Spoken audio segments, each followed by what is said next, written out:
Welcome to the English Epics channel. What did she say? It was a Saturday and we had company over. Jenny and her husband Trev had been our friends since we moved to Houston. We often went out to dinner with them, attended neighborhood parties, and visited each other after a movie or a walk. They were about the same age as us, around 30. All of us were college graduates, navigating student loans, careers, and occasional separations due to Trev's and my wife Debbie's business trips. Debbie was getting ready for one of those trips, and Trev had just left our house for the airport to head to the West Coast, which was his territory. This was our way of life. They traveled, and we kept the home fires burning. Jenny and I worked as an accountant and an architect, respectively. Our own travel was minimal, if not rare. In most cases, only one of the couples had a traveling spouse. When that happened, the other spouse would visit the couple in town for dinner or a weekend picnic. After Trev said goodbye and took a taxi to the airport, I let the women chat in the kitchen and headed to the garage. I cleaned up my workbench and then checked the security system, which we had spent a good amount of money on after recent burglaries in our neighborhood. We had microphones and cameras in every room, all connected to a server in the attic. The connection to our cloud account saved everything captured, and the devices were activated by motion sensors. I could check any room through a phone app or any computer I could log into. Out of habit, I verified that it was working. "How was your last trip?" Jenny asked my wife, Debbie, as they sat at the kitchen table. "The usual," Debbie chuckled. "Work, dinner, a bar, and then finally a little sleep. Is it true what they say about people on business trips straying from their families?" Jenny's concern about her husband was evident. My wife hesitated before answering a significant pause that seemed to say more than words. "I wouldn't worry, too." "Much, Jen," my wife replied, taking a sip of her drink. "Trev always comes home to you, doesn't he?" "Yes, but I wonder what he does when he's alone. If he's really alone." "Jen," my wife reassured her, "he comes home to you. Don't pay attention to what happens when he's away." "What do you mean, Deb?" "Exactly what I said," my wife replied. "What happens outside the home doesn't mean anything." I was in shock as my wife's words bounced around in my head. What happens outside the home doesn't mean anything. What happens when people are away from home doesn't mean anything. What happens when people are far from home doesn't matter. Did she really say that? I asked myself. "Debbie, what are you saying?" Jenny asked, her voice filled with worry. But by that point, Debbie had grown quieter and more reserved. "Nothing, Jen," she replied cautiously. "I just think you're worrying for no reason. Trev loves you to death. He comes home to you and loves you. His trips are just business, nothing more." I could tell that Jenny wasn't reassured by Debbie's comment, but she politely allowed my wife to change the subject. I let them chat a bit more before returning to the kitchen and pouring myself a cup of coffee. After what I had overheard, I wanted my mind to be clear. After another 40 minutes of small talk, Jenny headed home, and we settled in for the night. I was polite to my wife but cautious. Saying her words made me uneasy would be an understatement. As she went upstairs to take a shower, various thoughts started running through my mind. Had she cheated on me while she was away? Had she done it many times? Just once? Recently, weeks or months ago? But the way she said it spoke volumes. Her comment wasn't a thoughtful self-reflection. In fact, there was no fear or disapproval in her tone.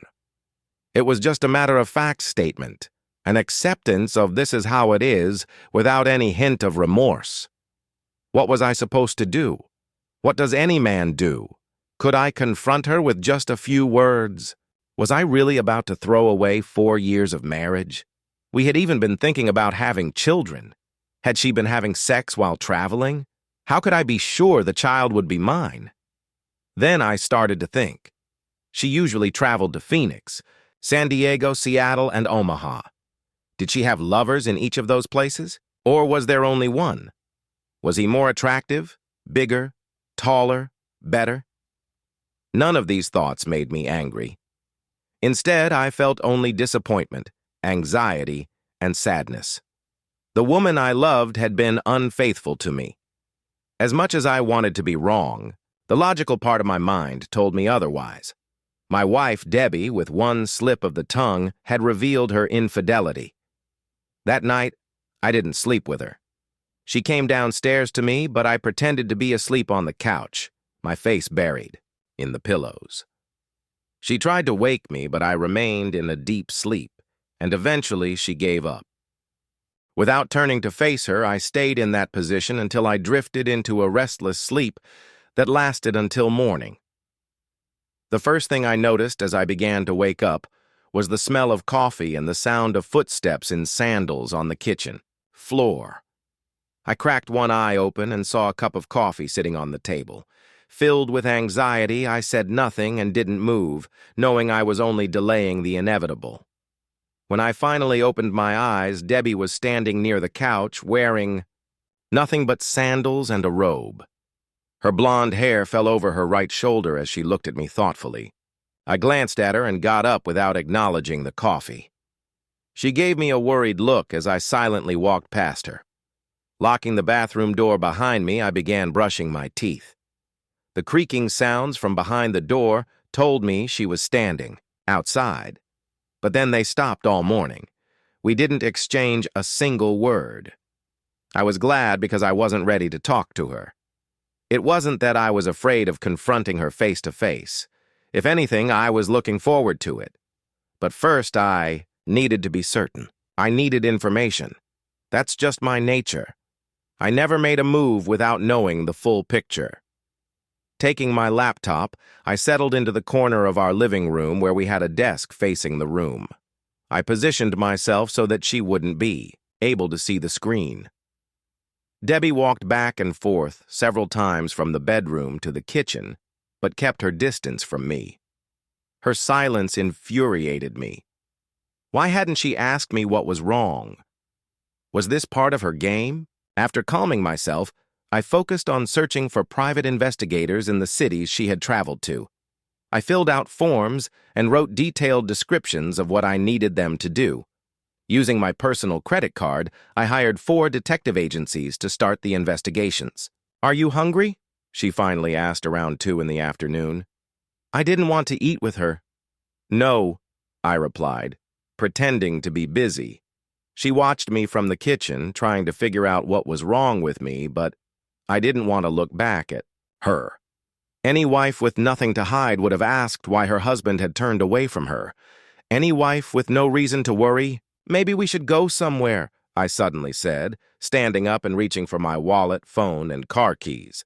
For a few seconds, she looked surprised, then nodded and grabbed her purse.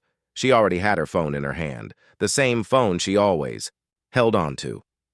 Debbie never let that phone out of her sight, and it was password protected.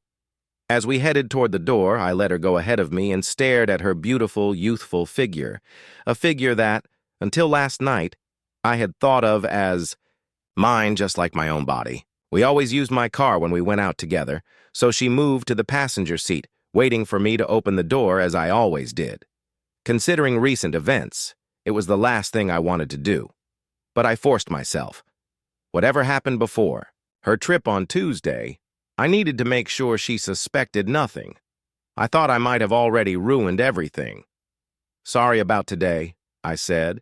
"I think I made a mistake on a project at work and need to make a few quick calls and corrections when I go in on Monday." "Oh," she exclaimed with relief, then quickly caught herself and tried to look concerned. "The Johnson project?" She was asking about a house I finished 3 weeks ago. So much for paying attention during our conversations. "No," I replied. "Something related to an upcoming project. This week, I'll redo the drawings and fix my mistake. Everything should be fine. I just hate making mistakes." "You're too hard on yourself," she said more calmly now that I had given her the expected explanation. "Everyone makes mistakes," I almost replied. "That's for sure," but held back. We chatted about trivial things, and then about the bills. Meanwhile, I was mentally preoccupied with figuring out where to sleep. There was no chance I could get away with sleeping on the couch again. When we got home, I took a shower and went to bed with my tablet to read. but I think I stared at the same page. For a good 30 minutes while Debbie showered and came out of the bathroom. She was wearing her robe again. She only did that when she was naked underneath and meant for us to have sex. I thought back to the last time we had been intimate, the last time she had been in love with me.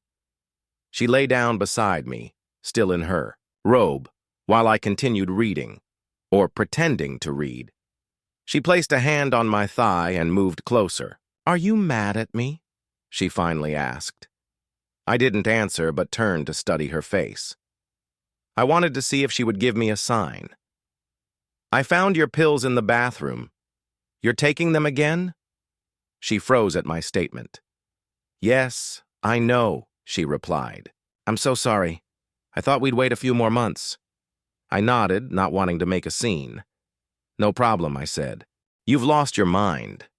But it wasn't concern. It sounded more like a statement or irritation. "No," I replied. "I don't want a child right now either." What I didn't say but thought with you. She was silent for a few seconds, then withdrew her hand as I lay still. A few minutes later, she turned away from me and switched off the light on her side. I heard her breathing, and eventually, she started to cry softly. That was all I could take. I got up, took my tablet, and left the room. "Carson," I heard her voice, but I closed the door and went back to the couch. The next morning, when I got up, she was already awake and dressed. It was 6 in the morning, time for my daily run. She was already dressed for work. "I made you some coffee," she said, then seemed like she wanted to say something more but stopped herself. She must have already realized that I was angry with her. "When did you find out about the pills?" she asked. I wanted to say it was just yesterday but didn't want her to think it was a recent discovery. Last week I lied, no longer caring that. I was lying to her, and you didn't say anything. "You didn't bother to ask me what I thought about it," I replied. "That's all." "No problem, Deb," I said. "If you don't want a child with me, then I don't want one either." She wanted to say something, but I walked past her. "I'm running late." I needed to run. I needed solitude to clear my head. Running had always helped me focus and pull myself together. It started in elementary school, then in middle school, the army, and later in college. Running had always been the cure for my distraction and self-doubt, first as a young man and later as an adult. Now, as a married man, I was contemplating divorce. That evening, she came home and made dinner. Out of politeness, I sat down with her and ate. I barely finished my plate, but tried to remain civil. "Can we talk about the baby when I get back from my trip?" she asked. "If you want," I replied. But all I could think about was what she had said to Jenny. What happens outside the home doesn't mean anything. The next morning, she was waiting for me to wake up. She was already dressed for her trip. Her travel bag stood by the door alongside her coat. "Will you be okay while I'm gone?" she asked. "I'll survive," I replied. "I always do." "Carson," she said, "I love you." I nodded politely. She saw the pain on my face, and I noticed her flinch. I heard a sob as she rushed out the door, leaving me staring after her. I listened as the car started and drove away, moving forward. That day, I went to see a divorce attorney. Since we didn't have any children, the only thing left was to divide all the assets we had accumulated since the first day of our marriage. However, adultery could be taken into account during the division of property. We didn't have a prenuptial agreement, which I now realized was a mistake. If the investigators found anything useful, I could eventually secure a larger share, but the attorneys would fight over it in court and drag the process out to rack up more fees. What a mess. Jenny had been texting me and leaving voicemails, but I wasn't ready to talk yet. Maybe I'd stop by later, but she beat me to it and showed up at my workplace. She was waiting by my car. "Why haven't you been answering my calls and messages?" she asked. "I've had a lot on my mind," I replied. "Take me to dinner and then home," she said. "We need to talk. What happens when people are away from home doesn't mean anything." When I reminded her of my wife's comment, Jenny nodded and looked me straight in the eye. "And where is she today?" she asked. "San Diego," I replied. At least, that's what she said. "Did you call her at work?" she asked. "No," I said, feeling foolish. "Maybe you should have," she replied, "because I did." I stared at her for a moment. Resolution. The following Friday, Debbie returned from her trip.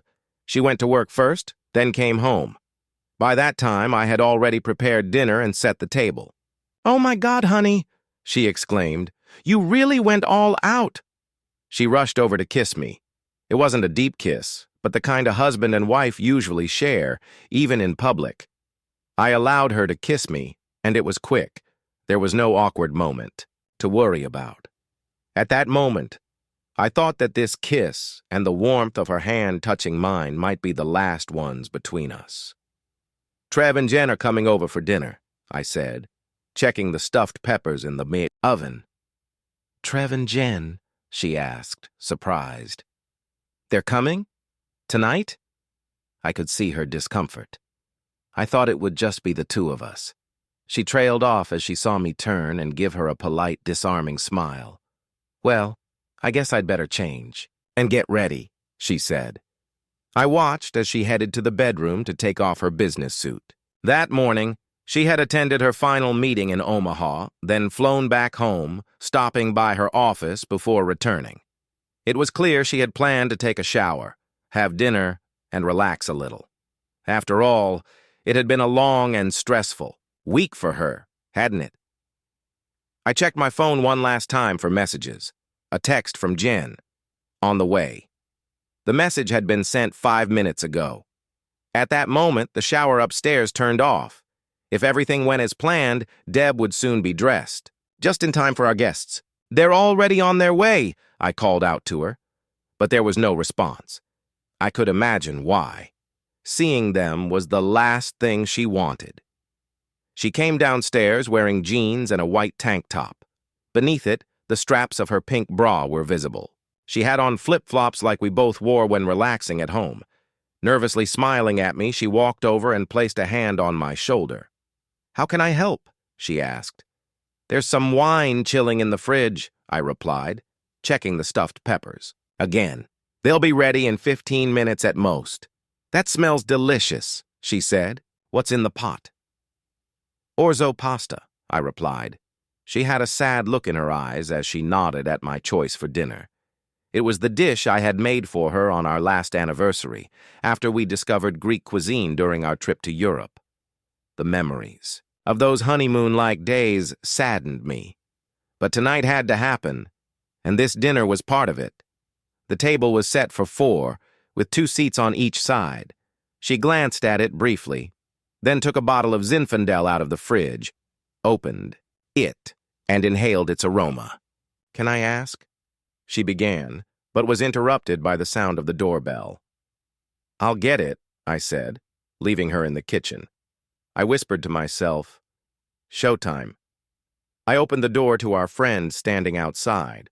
He looked a bit uneasy, nervous even, but she gave me a knowing smile before leaning in to kiss me directly on the lips, right in front of him. "Hey there, stud," she said, pulling back and walking past me. I could tell that Trev wasn't surprised by our public display of affection. "Hi, Trev," I said with a smile. No, I didn't smirk. "Come on in, Carson," he replied, stepping inside. Jen and Debbie were already chatting in the kitchen when we walked in. For the first time in a long while, I paid close attention to Trevor as he glanced around the room. His eyes darted between Jenny, Deb, and then back to me. He looked like a man trying to piece together what was happening. "We're having a seated European-style dinner," I announced. "Jen will sit with me, and Deb will sit with Trev." Trevor and my wife exchanged a quick glance before looking away just as Jen giggled. "I think I like this," she said. "A European-themed evening, from the food to the seating. What else do Europeans do?" she asked, raising an eyebrow. But Trevor and Debbie stayed silent, sitting side by side. I could tell they were on edge, especially as Jen kept talking to them, completely at ease. Inside, I wanted to laugh. Europeans share far more than just table seating, I said with a grin to Jen, who grinned back and then laughed. They trade spouses or enter into open marriages. Interesting, Jen said. What would you think about that, Trev? He stiffened. I wouldn't like it, he replied. My wife flinched for a second and then looked away. I don't know, Trev, Jen responded. Maybe. The Europeans are on to something. Once again, my wife and Trevor had exchanged quick glances before looking back at us. After serving the food, I offered everyone a glass of wine and didn't give the two sitting across from us a chance to refuse. I simply filled their glasses. They'd need it soon enough. While we ate, Jen complimented the choice of dish and how well it was prepared. Deb and Trevor politely agreed. It was clear they were trying to be cordial, but both were visibly unsettled. How was your trip, Trev? I asked as we ate. Both he and my wife stopped eating at the same time. It would have been comical if it weren't so painful to witness. With every passing minute, the realization of the truth hurt more and more. The only thing that calmed me was Jen's hand on my thigh. It wasn't a sexual touch, just soothing and reassuring. Same as always, he said. Meet with clients and our regional representatives. Then head to the next city and do it all over again. And you, Deb? Jen asked. The same as Trev, she replied. We pretty much do the same work, just for different companies and clients. By this point, both of them were just picking at their food. Again, it would have been funny if it weren't so sad. I tried to ignore it and refilled their glasses once more. When we were finished, or rather when my wife and Trev lost their appetites, Jen and I took the plates. Debbie offered to help, but I stopped her. You and Trev just got back from trips. Go sit in the living room. We'll be there in a few minutes. Okay, she said, her face showing a nervous expression and a forced smile. Despite the tension, Trev seemed like he wanted to say something to my wife, but she had gone to the bathroom. I watched as they walked into the living room, exchanging questioning glances. Maybe they were whispering to each other, but I couldn't make out what they were saying. Still, I could imagine. They were nervous. When Jen returned, she and I joined them. So, you guys aren't interested in an open European-style marriage? I said with a smirk. Jen joined in, laughing. Debbie and Trev only chuckled nervously as if it were just a joke. That's a shame, Jen added teasingly. They're such prudes. How about we watch something I came across this week? I think you'll enjoy it, I suggested. Is it a chick flick? Jen asked with mock enthusiasm. It has both masculine and feminine aspects, I replied, turning the TV mounted on the wall and navigating to the file I had saved on the hard drive. The first scene showed street views of a city bathed in sunlight with a scenic coastline. Then the video shifted to reveal a naval base as a car headed north and stopped behind a taxi parked in front of a hotel. Trev hesitated it slightly, but Debbie recognized the hotel just as the video showed first Trev and then her getting out of the taxi and entering the hotel hand in hand. By this point, the shock was evident on their faces. The camera followed them as they checked in and walked toward the elevator with their luggage and each other. They held hands again, and as the elevator doors closed, they leaned in for a kiss. Carson, you can stop this, Trev began, but Jen cut him off coldly. Shut up and watch, Jen said coldly. Both of you. When I turned to look at my wife, her face reflected panic and shame. I saw her lips tremble as she tried to look away from the screen. The scene then shifted to the inside of a hotel room. And yes, our stars put on a show. Deb and Trev were both naked, and she was on her knees pleasuring him. The bastard wasn't small, but he wasn't that big either. When I turned to look at my crying wife, I couldn't hold back. I would have thought you'd cheat with someone bigger, I said. Go to hell, Carson. Trev finally spoke up, but he fell silent when Jen slapped him and glared at him intently. And finally, I continued, narrating the scene as if observing a nature Documentary. The cheater is lying spread out on the bed waiting for the other cheater to do his thing with his average size. The scene now focused on Trev and my wife. Then I turned up the volume. Trev just grunted as he worked to finish his first round. The video fast-forwarded to show them later, catching their second wind. "That was good," Trev said in the video. "Does he give it to you this good?" "Sometimes," my wife replied, her tone shifting. "I told you not to mention Carson when we're doing this." "Why not?" "Guilty conscience," he asked, walking back into the room. "I just don't want to talk about him." "You're killing the mood, Trev," she replied. After that, they lay on the bed, and the video continued for nearly an hour. Both of them dozed off. Deb was the first to wake up, lying with her back to Trevor. Then he woke up and reached for her. She didn't resist and let him turn her onto her stomach as he placed a pillow under her hips. She handed him a tube of lubricant, which he took. Jen, who had seen the video before, watched her husband with cold, hard eyes. He was angry but resigned to seeing proof of his betrayal toward his wife. My wife, on the other hand, had stopped, watching and was quietly sobbing into her hands. Shortly after that, the video showed them falling asleep. It then paused for a moment and transitioned to the next morning, where they were having sex again, followed by a shower before going their separate ways. They were both in San Diego. At that point, the screen went dark, and I paused the video. Trevor glared at me angrily as Jen stood up and walked over to sit beside me. "Well," she said, "that was quite enlightening, wasn't it?" Debbie finally looked at me. "How did you find out?" was all she asked. I turned the screen back on just as I had anticipated. It played footage from last week when she and Jen had been talking in our kitchen. "Jen, is it true what they say about people cheating on their spouses during business trips?" Deb: "I wouldn't worry too much, Jen. Trev always comes home to you, doesn't he?" Jen: "Yes, but I wonder what he does when he's alone. If he's alone." Deb: "Jen, he comes home to you. Don't pay attention to what happens when he's not around." Jen: "What do you mean, Deb?" Deb: "Exactly what I said. What happens when people are away from home doesn't mean anything. What happens outside the home doesn't mean anything. What happens outside the home doesn't mean anything. What happens outside the home doesn't mean anything." For added effect, I replayed that last phrase 3 times for them. "This is what gave you away, Deb," I said. "This is what made me think you were cheating on me. I didn't know with whom, but then I realized it was you." "I already had my suspicions," Jen interjected. "The way you two always managed to cross paths on your trips, how you sometimes avoided each other in conversation." She paused and turned to me. "It's funny how tonight they both felt so guilty, constantly checking each other. You were both pathetic. I hired investigators in all 4 cities you traveled to," I said. Deb winced and shook her head. She started sobbing again, knowing there was more to come.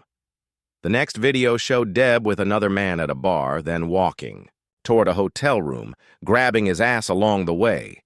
Inside the room, she did something similar with this man. "You're a bastard," Trevor yelled at her. "You were cheating on me, too." Jen and I burst out laughing when we saw his outburst and the desperation on my wife's face. They stared at each other, then back at us. "But wait," I remarked sarcastically. "This isn't all." The next part of the video showed Trevor in a room in Las Vegas with a slim, muscular woman. "My husband never does this with me," she said. "Glad to help," Trevor replied, stepping into the bathroom. Unable to hold myself back, I clapped my hands. Debbie just shook her head in disgust. "How lovely," Jen said then. "The cheaters are cheating on each other. Priceless footage." After that, we all fell silent, everyone lost in their own thoughts. Deb was the first to speak. "Carson," she said, her lips trembling and voice shaking. "What are we supposed to do now?" It was then that I turned and looked at her seriously. "You know," I said to both of them, "Jen and I had a few days to come to an agreement and talk. We're both reasonable people. In fact, neither of us is a prude. If either of you or both of you had brought up the idea of an exchange, we would have agreed. Honestly, I was thinking of asking you, Deb, but you chose another path, didn't you? You could have asked me openly and honestly, so we could have made that decision and gone down that road together. Instead, you chose the selfish way, doing what you wanted and keeping me in the dark. You chose lies and betrayal. You betrayed us, Debbie. How am I supposed to forgive that? How do I get past you, deciding to act behind my back and thinking you have the right to do whatever you want when you travel? Well, not just when you travel. How long did it take before you started doing this here? I bet they've already done it, Jen said. I was told at his work that your dear wife has taken him to lunch several times. Debbie looked away, and Trevor did the same. So what do you want? Trevor finally asked. Well, Jen said, it looks like we have everything we need on both of you. Neither of us has children, so the only thing we need to worry about is dividing our assets. And since marital infidelity can be used in court in Texas, you're both in deep trouble, literally. Give me your phones, both of you, I said. Unlock them. Debbie flinched, but handed hers over unlocked. Trevor hesitated, but Jen stepped over and simply snatched his phone from him. It's not locked, she said, handing it to me. Give me a minute. I'll check his cloud account. It took her a few minutes, during which I checked Debbie's phone. She hadn't written anything either, but I glanced quickly through her gallery and found photos with Trevor and another man. There were a few photos and a video. Nice job, Deb, I said to her, shaking my head as she looked away. So this is how it's going to go. I'll never be able to trust again. Too many lies for too long. While I was speaking, Jen was on the phone. Let's go, she said, turning to look at what was happening. You both work at companies with moral standards. Did you forget about that? I could see near panic on their faces. Your bosses and their legal departments would be very disappointed in your actions. One of them himself chases after skirts, but his company had to pay for one of his slip-ups. So now he lets HR and legal departments pursue anyone who breaks the rules. That must be your boss, Trevor. Damn, he muttered. That's why you're in trouble, you idiot, Jen said to him. I gave you everything you ever asked for in bed. I gave you all of me and never held back unless I was sick. You stabbed me in the back, Trevor. Between us, it's over. Well, not yet. What do you mean? Well, I continued the story. Divorce is a given, and both of you will sign papers giving us 70% of the assets. If you fight us, the video of your actions will go to your families and friends as well as your employers. Carson, Debbie pleaded, looking at me. Please don't do this. Maybe we can work it out. Seriously, Deb? I smirked. If you saw the video of me sleeping with Jen behind your back, would you try to work it out? Please, give me a chance. I did it. Deb, I snapped.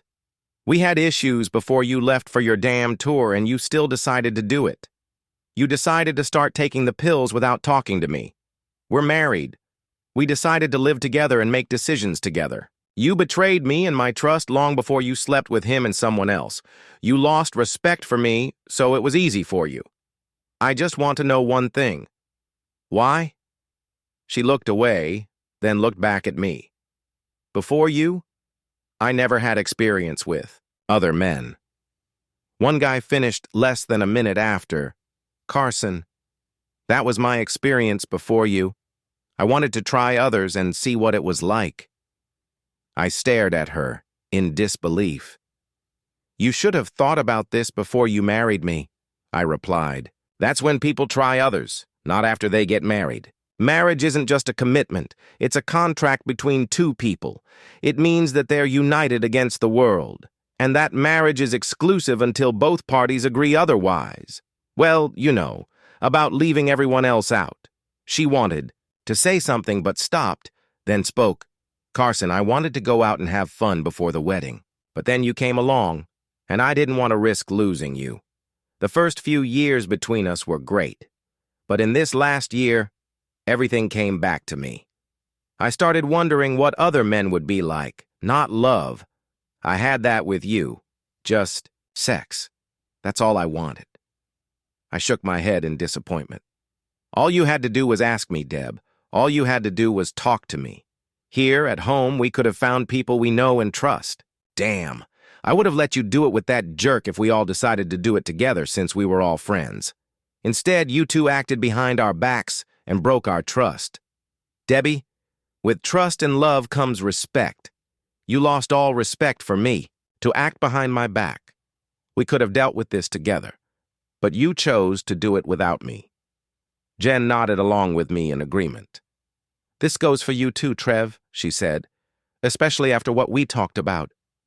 It was my turn to look at her, in surprise as Trevor turned away, and Debbie stared at Jen and Trevor in shock. Did you do this? She asked. What did he say? That bastard told me he would never share me with Carson and would dump me if I brought it up again or if he caught me. Can you believe that? Debbie shook her head, staring at Trevor, then pushed him away and slapped him. You're a stupid bastard, she said when he tried to shield himself from the second and third blows. When we started, I said we should bring them, didn't I? But you said that they'd never be able to handle it and would leave us. I listened to you, and now where are we? You turned into an adulteress, Deb. It didn't take long, he said angrily.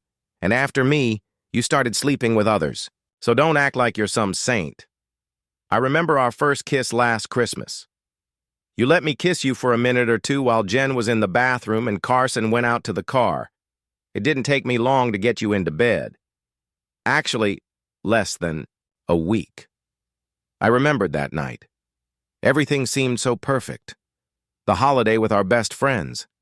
And while my wife and I were out of sight, he and my wife were kissing. I fucking hate you, she responded to him. Right back at you, adulteress, he replied. Jen and I watched for a few minutes as they glared at each other. We looked at them with contempt and disbelief. Was there any hope left after this? It seemed hopeless. Too many lies and too much betrayal along the way. If we had children or if we were older, I might have been weak and thought about it. But I was young, and there were no children to keep us tied together. I wanted to leave. The doorbell rang again. This time, Jen opened it. She came back with a woman carrying 2 bags and a smartphone. Deborah Madison Kane, she asked my wife, who nodded. You've been served. She handed her an envelope and took a photo of her. Trevor Dunderson? She asked Trev, who reluctantly nodded. You've been served. Debbie was now openly crying, holding the papers in her hands. Jen turned to me and shrugged. Then she walked over to her husband. It's over between us. Go home. Pack your things and get out. I never want to see you again, understand?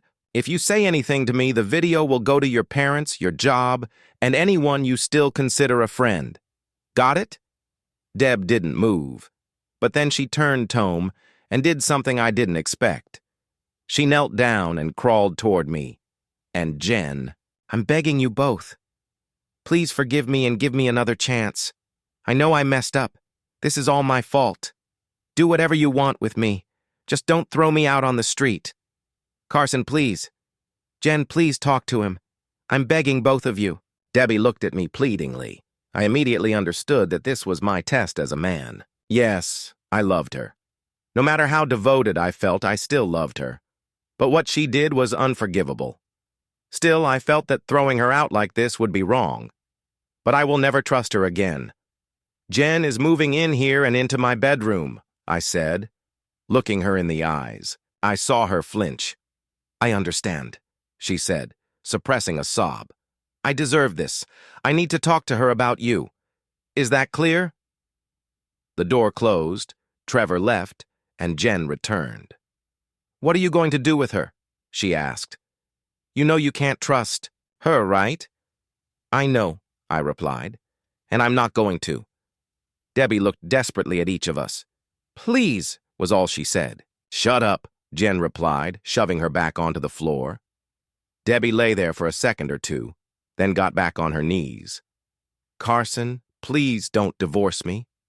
Debbie, that ship has sailed, I said, looking down at her. We're getting a divorce, but there will be a legal separation for 3 months. You have exactly that long to convince me that you're worth saving. During this time, I'll be living with Jen. She'll be in my bedroom. What used to be yours? Got it? What do you want me to do, Carson? She asked, submissively. Well, first, you need to beg Jen to give you a chance. If she doesn't, you're done. Debbie nodded and turned to stand up. Neil, Deb, I said, go to her on your knees. Beg her to give you a chance to atone for sleeping with her husband. Go. I watched as she crawled on her knees to Jen, who was standing there in her magnificent, slender, long-legged figure. I had enjoyed her these last 2 nights and planned to do it again. Jen, I'm so sorry, she said. Bullshit, Debbie, Jen replied. You just regret getting caught. I know this looks exactly like that, Jen, but... There are no buts, Jen snapped. You've betrayed my trust, just like you've betrayed your husband's trust. You two deserve each other. If it were up to me, I'd throw you out. But this isn't my house, and soon it won't be your house either. I'd suggest you find a cheap motel for the night, for the weekend, and then look for an apartment to move into. You need some time to think about what you've done. Debbie turned to me as if I could save her, but I just looked at her, not backing down an inch. Pack your things and go, Debbie, I told her. At least pack enough for a week and we'll talk about how you'll get the rest when you need it.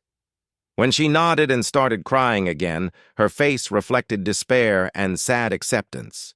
She slowly stood up and walked to the bedroom to gather her things. 40 minutes later, she had packed 2 suitcases, a duffel bag, a laptop bag, and a purse. Jen and I watched as she loaded everything into her car, standing side by side until she stopped one last time. She reached out to me, but I pulled away. She sniffled again and drove off in tears. It went better than we thought, Jen said, leaning in toward me. They brought it on themselves, I added as we watched my soon-to-be ex-wife's car drive off into the distance. Every spouse has the chance to cheat. Not everyone does. Funny, she said, walking back with me. What's so funny? I asked Jen while she undressed. Some people think they have an open marriage, but they forget to tell their spouse. When she took off my pants and boxers, I felt her hand grab me. 5 minutes later, Jen was sitting on the edge of the couch, facing me. Do you want an open relationship? She asked as I pulled away. It's too much like dating others, I replied. Do you need this? I just need to have sex differently from time to time, Carson. It's been a while since I've tried something new. Then I might need someone else from time to time, I responded. Agreed, she said, out of breath. Now have sex with me. 3 months later, the divorce was finalized. Both Jen and I received the 70% we had asked for.